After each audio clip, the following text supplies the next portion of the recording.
Hello viewers, मैं doctor Rajendra Singh Rajaut, assistant professor in department of zoology, government college Kota, under college education, Rajasthan. इस video में हम origin of life के बारे में चर्चा करेंगे, जो कि एवोल्यूशन का अगर हम अध्ययन करते हैं तो सबसे पहला प्रश्न यही उठता है कि लाइफ की ऑरिजिन कैसे हुई, और उसके बाद फिर हम एवोल्यूशन के बारे में बात करते हैं। इसके लिए हम सबसे पहले इसको समझने के लिए कि ऑरिजिन ऑफ लाइफ कैसे हुई, बिग बैंग थ्योरी एक प्रस्तुत की गई, जो कि एबे लेमात्रे ने प्रस्तुत की। इस थ्योरी के अनुसार यूनिवर्स की उत्पत्ति 15 बिलियन ईयर अगो हुई, जो कि एक हीट न्यूक्लियर फ्यूजन के कारण हुई, यानी कि थर्मल न्यूक्लियर फ्यूजन जिसको हम कह सकते हैं, यानी कि एक सघन पुंज जो था उसमें ताप नाभिकीय विघटन हुआ और उसके कारण ब्रह्मांड की उत्पत्ति हुई, और उससे गैसेस के क्लाउड बने जिनसे 4.6 billion year ago solar system की ओरिजिन हुई। यानी कि न्यूक्लियर फ्यूजन जो हुआ, थर्मल न्यूक्लियर फ्यूजन, ये 15 बिलियन ईयर अगो हुआ, लेकिन उससे जो क्लाउड्स बने उनसे 4.6 बिलियन ईयर्स अगो हमारे सोलर सिस्टम की ओरिजिन हुई। और जो क्लाउड्स थे गैसेस के, वो ग्रेविटेशनल फोर्स के वजह से सिकुड़ते गए और उनमें एक सोलर नेबुला जैसी संरचना का निर्माण हुआ। ये सोलर नेबुला शुरुआत में बहुत गर्म था, जो कि उसका कोर एरिया था सोलर नेबुला का, वो बहुत ज़्यादा गर्म था, और वो उससे हमारा सोलर सिस्टम में सन का ओरिजिन हुआ, और इसके चारों ओर अन्य ग्रहों का निर्माण संगनन के कारण हुआ, जिसमें हमारा ग्रह पृथ्वी भी सम्मिलित है। और बाद में पृथ्वी लिथोस्फीयर और एटमॉस्फेयर में के रूप में प्रकट हुआ। लिथोस्फीयर यानी कि ठोस भाग जिसे हम स्थलमंडल कहते हैं, और एटमॉस्फेयर यानी कि गैसीय भाग जिसे हम वायुमंडल कहते हैं। तो इस प्रकार हमारे सोलर सिस्टम और पृथ्वी का निर्माण हुआ, और इसके लिए सबसे पहले जो थ्योरी है वो है बिग बैंग थ्योरी। उसके बाद कई सारी थ्योरीज दी गई जो कि ओरिजिन ऑफ लाइफ को समझाती है। Big bang theory origin of earth को समझाती है, हमारे सोलर सिस्टम की ओरिजिन कैसे हुई, लेकिन उसके बाद उस पर जीवन की उत्पत्ति कैसे हुई उसको समझाने के लिए कई थ्योरीज दी गई हैं, जिसमें सबसे पहले अगर हम बात करें तो थ्योरी ऑफ स्पेशल क्रिएशन, यानी कि विशिष्ट सृजन का सिद्धांत इसे हम कहते हैं, जो कि धार्मिक मान्यताओं पर आधारित था। इस थ्योरी के जो सबसे प्रमुख समर्थक थे वो थे फादर स्यूरेज, और उनके अनुसार जो बाइबल में लिखा गया है कि सभी वस्तुओं की जो क्रिएशन हुआ है वो भगवान के द्वारा, गॉड के द्वारा 6 दिनों में किया गया है, जिसमें सबसे पहले दिन स्वर्ग और नर्क का निर्माण हुआ, दूसरे दिन आकाश और जल का निर्माण हुआ, तीसरे दिन धरती और वनस्पति का निर्माण हुआ, चौथे दिन सूर्य, चंद्रमा और तारों का निर्माण हुआ, पांचवें दिन मछलियों और पक्षियों का निर्माण हुआ, और सबसे अंत में छठे दिन स्थलीय जंतु और मनुष्य का निर्माण हुआ। तो ये एक धार्मिक मान्यताओं पर आधारित थ्योरी है, जिसमें बाइबल में ऐसा कहा गया है, और इसका समर्थन किया था फादर स्यूरेज ने। और हम कहते हैं, हमने सुना है कि प्रथम मनुष्य एडम और प्रथम नारी ईव बनी। ये सब धार्मिक ग्रंथों में लिखा गया है, जिसके बारे में हम सुनते हैं और बोलते हैं। इसी तरह हिंदू धार्मिक ग्रंथों में भी विश्व और सृष्टि की रचना ब्रह्मा द्वारा होना बताया गया है, और उसमें प्रथम मनुष्य मनु और प्रथम नारी श्रद्धा को बताया गया है। इस थ्योरी के अनुसार सृष्टि अपरिवर्तनशील है, यानी कि जैसा उत्पत्ति के समय थी वैसी ही अभी है, उसमें कोई परिवर्तन नहीं हुआ है। लेकिन हम सभी जानते हैं कि धीरे धीरे परिवर्तन होते हैं और लाइफ इवोल्यूएट होती है, इवोल्यूशन होता है। तो ये जो है थ्योरी वो मान्य नहीं है। दूसरी फिर समझाने के लिए थ्योरीज दी गई ओरिजिन ऑफ लाइफ को, वो थी थ्योरी ऑफ स्पॉन्टेनियस जनरेशन, यानी कि स्वतः जनन का सिद्धांत। यानी कि इसमें हम कह सकते हैं कि निर्जीव पदार्थों से जीवन की उत्पत्ति हुई है, और इसका समर्थन कई वैज्ञानिकों ने किया, जैसे अरस्तु ने, प्लेटो ने आदि ने।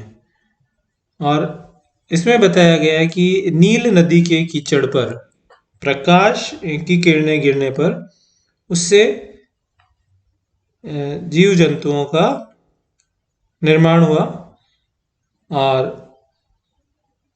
इस तरह से ये थ्योरी वर्तमान में मान्य नहीं है, क्योंकि हम अभी मानते हैं कि जीवित से ही जीवित का निर्माण होता है। जीवन का निर्माण निर्जीव वस्तुओं से नहीं होता है, यानी कि कीचड़ में इस तरह से जंतुओं का निर्माण नहीं हो सकता। उसके बाद कॉस्मोलॉजी थ्योरी दी गई, जिसके बारे में बताया जाता है कि रिचर्ड ने पृथ्वी पर सर्वप्रथम किसी अन्य ग्रह से जीव द्रव्य या स्पोर्स या अन्य कणों का कॉस्मिक के रूप में आना बताया, और इससे जीवन के विभिन्न रूप बने। तो रिचर्ड की ये थ्योरी भी वर्तमान में मान्य नहीं है। उसके बाद कॉस्मिक पैनस्पर्मिया थ्योरी, जो कि आरेनियस ने प्रतिपादित की। इसके अनुसार जीवों के बीजाणु यानी कि स्पोर्स ब्रह्मांड में एक ग्रह से दूसरे ग्रह पर स्वतंत्र रूप से आ जा सकते हैं, और इन्होंने ही पृथ्वी पर जीवन की उत्पत्ति के बारे में बताया। तो वर्तमान में ये सिद्धांत भी मान्य नहीं है, क्योंकि एक ग्रह से दूसरे ग्रह पर जो जीवन के आने के बारे में इसने बताया है। वर्तमान में हम जानते हैं कि जीवन सिर्फ पृथ्वी पर ही संभव है। Next, the theory is theory of eternity of life. इस सिद्धांत को हेल्महोल्ट्ज ने बताया, और इसके अनुसार जीवन अमर है, जैसा शुरुआत में था वैसा ही जीव अभी भी होगा, यानी कि उसमें कोई परिवर्तन नहीं होगा। जीवन अनंत काल तक चलता रहेगा, जो कि संभव नहीं है। जो भी जीव जन्म लेता है उसकी मृत्यु निश्चित होती है। उसके बाद जीवात जीवोत्पत्ति का सिद्धांत, जिसे हम थ्योरी ऑफ बायोजेनेसिस कहते हैं, वो सबसे इम्पॉर्टेंट थ्योरी है, जो कि वर्तमान में इस जीवन की उत्पत्ति को सबसे अच्छे से समझाती है। और ये थ्योरी हार्वे एंड हक्सले ने प्रतिपादित की, और इनके अनुसार अगर हम बात करें तो जो थ्योरी थी बायोजेनेसिस, उसमें इन्होंने हार्वे एंड हक्सले ने कहा कि ओमनीज वाइवम एक्स ओवो और विवो, यानी कि पृथ्वी पर जीवन की उत्पत्ति या निर्माण पूर्व जीवों से ही होता है। निर्जीव से जीवन का निर्माण अब नहीं हो सकता। यह सिद्धांत जो हमने पढ़ा इससे पहले, स्वतः जनन के सिद्धांत को खंडन करता है, जिसमें बताया गया था कि जीवन की उत्पत्ति निर्जीव से हुई है। लेकिन थ्योरी ऑफ बायोजेनेसिस भी ये एक्सप्लेन नहीं करता कि पृथ्वी पर जीवन की उत्पत्ति कैसे हुई, प्रथम बार जीव कहाँ से आया। अभी तो जीवों की उत्पत्ति जनन के द्वारा होती है, यानी कि पूर्व में कोई जीव है वही नए जीव को जन्म देता है, लेकिन सबसे पहला जीव कहाँ से बना इसके बारे में ये सिद्धांत नहीं बताता है। थ्योरी ऑफ बायोजेनेसिस को समझाने के लिए, यानी कि पूर्व में कोई जीव था उसी से नया जीव बना, इसको समझाने के लिए कई वैज्ञानिकों ने प्रयोग किए, जिनमें ये 3 वैज्ञानिक प्रमुख है। सबसे पहले हम फ्रांसिस्को रेड्डी के बारे में बात करते हैं, कि जो कि एक इटालियन साइंटिस्ट थे।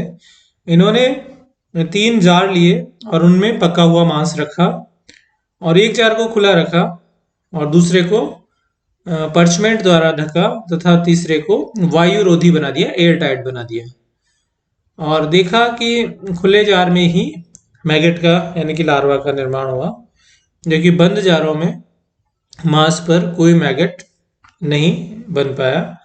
यानी कि इस प्रयोग द्वारा सिद्ध होता है कि लार्वा का विकास मक्खियों द्वारा दिए गए अंडों से हुआ, जो कि बंद जार में मक्खियां नहीं पहुंच पाई, और इसके कारण उसमें किसी प्रकार का लार्वा नहीं बना। अतः जीवन जो है पहले से उपस्थित जीव से ही नया जीव बन सकता है, ये सिद्ध होता है, न कि स्वतः जनन द्वारा, यानी कि अपने आप नहीं बन सकता। अगर अपने आप बन सकता तो फिर जो एयर टाइट और पर्चमेंट द्वारा ढके हुए जार थे उनमें भी जीवन की उत्पत्ति होती, लेकिन केवल खुले हुए डिब्बे में ही जीवन की उत्पत्ति हुई। दूसरा प्रयोग किया लेज़ेरो स्पेलेंजानी ने। इन्होंने मांस और सब्जियों को उबालकर जीवाणु रहित सूप तैयार किया और इसे कुछ सील बंद जारों में रखा। कुछ समय कुछ सूप को इन्होंने कॉर्क से बंद जारों में रखा, लेकिन कॉर्क से बंद जार में सूक्ष्म जीव दिखाई दिए, क्योंकि कॉर्क के सूक्ष्म छिद्रों से होकर वायु अंदर प्रवेश कर जाती है और उनके साथ जीवाणु भी पहुंच गए, जिनसे कि नए जीव की उत्पत्ति हुई। जबकि जो सील बंद जार थे उनमें हवा नहीं पहुंच पाने के कारण नए जीव का निर्माण नहीं हो पाया। इसी प्रकार लुइस पास्चर, जो कि एक फ्रेंच साइंटिस्ट थे, उन्होंने समझाया, एक थ्योरी उन्होंने दी है, जर्म थ्योरी ऑफ, जिसके द्वारा उन्होंने बताया कि कैसे जीव का निर्माण होता है। इन्होंने यीस्ट और शुगर का घोल उबालकर उसे जीवाणु रहित कर दिया और इस घोल को 2 प्रकार के फ्लास्क में रखा। एक जो फ्लास्क था उसकी गर्दन को गर्म करके एस शेप में मोड़ दिया, जबकि दूसरे की गर्दन को तोड़ दिया, फ्लास्क की गर्दन को। अब इन्होंने देखा कि एस आकृति की गर्दन वाले फ्लास्क में कोई जीवाणु नहीं दिखाई दिए, क्योंकि मुड़ी हुई गर्दन के कारण धूल और सूक्ष्म जीव फ्लास्क तक नहीं पहुंच सके और नए जीव का निर्माण नहीं हो पाया। जबकि टूटी हुई गर्दन वाले फ्लास्क में वायु और सूक्ष्म जीव आसानी से पहुंच गए और उन्होंने सूक्ष्म जीवों की एक नई कॉलोनी का निर्माण किया। तो इस प्रकार थ्योरी ऑफ बायोजेनेसिस समझाता है कि जीवों की उत्पत्ति पूर्व उपस्थित जीवों से होती है, लेकिन प्रथम बार जीवन की उत्पत्ति कैसे वो थ्योरी ऑफ बायोजेनेसिस नहीं समझा पाया। So thanks, hope you enjoyed this video. Thank you for watching the video.